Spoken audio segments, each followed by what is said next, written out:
चर्चा का कार्यक्रम रखा गया है। हम तमाम लोग जानते हैं कि मनुष्य का जीवन क्षणभंगुर है और इस चराचर जगत में एक परमात्मा ही हमारा आपका सहारा है। किसी व्यक्ति से अपेक्षा रखना मूर्खता है। वो परमात्मा जो परमात्मा इस संसार को रचा है, हमको आपको बनाया है और उसी के हाथ में हमारा और आपका जीवन का डोर है। बुद्धिमानी इसी में है। क्यों ना उस परमात्मा से अपनी इच्छा को मिलाकर के इस जगत में चले, क्योंकि मनुष्य सोचता कुछ और है, हो जाता कुछ और है। हमारा आपका इच्छा कार्य यहाँ पर करता नहीं है। इसीलिए हम उसी के इच्छा के अनुरूप चलने का प्रयास करें जिसका इच्छा की सामर्थ्यवान है और जिसका इच्छा की सर्वोपरि है। तो उसी इच्छा को जोड़ते हुए हम तमाम लोग शिव को अपने जीवन का भार दें, भागदौड़ दें और उस शिव को गुरु स्वरूप में माने।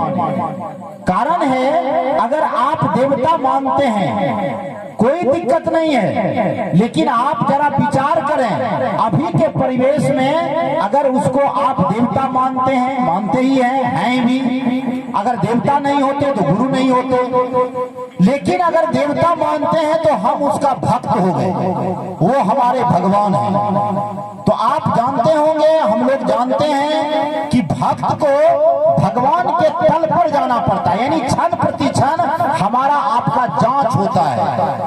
क्या उस जांच में खड़े उतर पाएंगे? क्या उस परमात्मा तक पहुंच पाएंगे?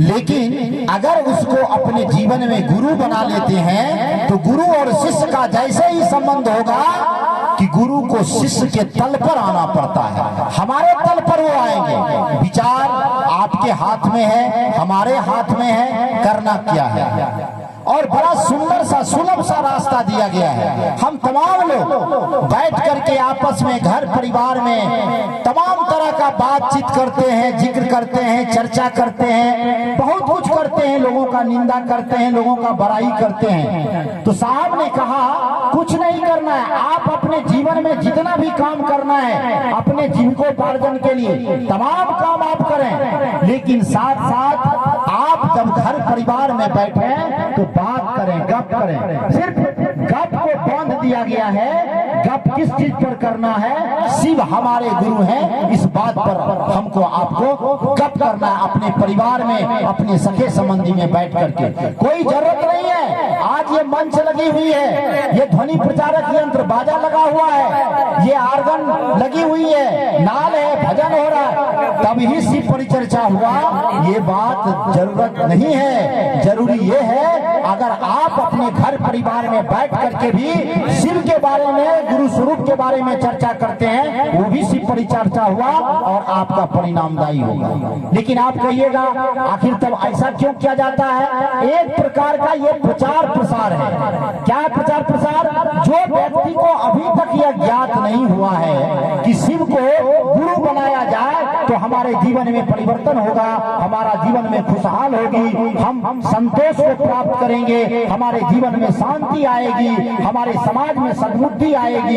इस शिव मंच के द्वारा जब यह बात को रखा जाता है तो जिन लोगों को अभी तक ये बात की सूचना नहीं है, उन लोगों तक यह बात का सूचना देने का एक साधन है इस प्रकार ध्वनि प्रचारक यंत्र लगा करके यह बतलाना। क्योंकि आप जानते हैं समाज में आज तक दुनिया में जितने लोग अपने लिए जिया है उसका इतिहास, उसके जीते जी मर गया है, वह व्यक्ति का नामो निशान मिट गया है। जैसे ही वह व्यक्ति संसार को छोड़ता है वह व्यक्ति का नाम नहीं लिया जाता है, और जहां तक वह जिंदा भी रहता है अगर मात्र अपने लिए वह जीता है तो उस व्यक्ति का कोई नाम लेने वाला नहीं होता है। जैसे ही आप और आस पड़ोस के लिए जीते हैं, समाज के लिए जीते हैं, लोगों के लिए जीते हैं, दूसरों दूसरों के लिए जीते हैं। आपका हमारा शरीर तो नश्वर है, एक दिन यह शरीर तो नाश को प्राप्त हो जाएगी, शरीर तो चला जाएगा, लेकिन हमारे आपके द्वारा, इस शरीर के द्वारा जो आपने कर्म किया है, उस कर्म के द्वारा आपका नाम समाज में सदैव के लिए अमर हो जाएगा और आपका नाम लोग प्रेम से लेगा। तो आपको सोचना है जो क्या करना है।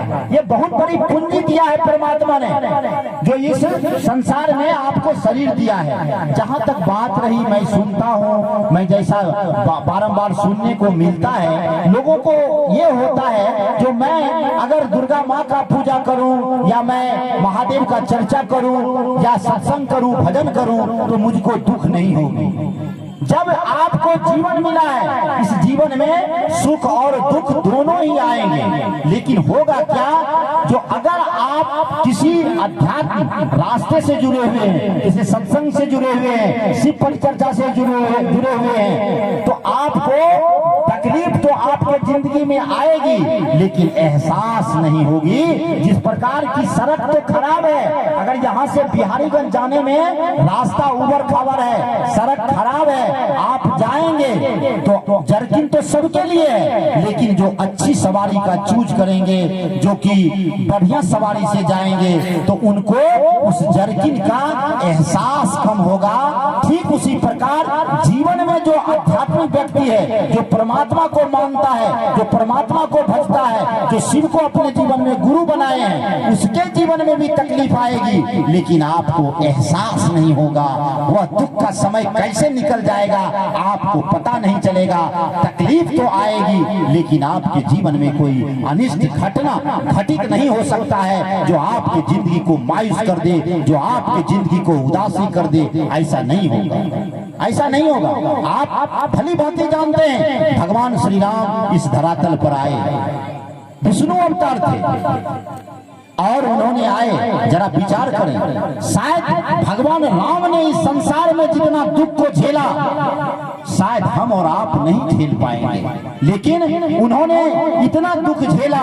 वनवास हुआ, वहां से उसकी पत्नी का हरण हो जाता है और लंका से लड़ाई होती है, 10 महीने तक पत्नी से बिछुड़ते हैं, सारा प्रक्रिया होता है। इसके बाद जाकर के जब लंका आता है, पुनः लोगों के समाज के कहने पर पुनः उसकी पत्नी छिन जाती है, तमाम तरह की तकलीफ आती है। तो आप जरा विचार करें, जो भगवान राम चाहते उसके जीवन में कुछ नहीं होता और 10 महीने इंतजार नहीं करना पड़ता, रावण को एक क्षण में मौत का घाट उतार सकता था, लेकिन ऐसा होता नहीं है। उन्होंने मनुष्य योनि को, मनुष्य जाति को एक संदेश देने का काम किया। जय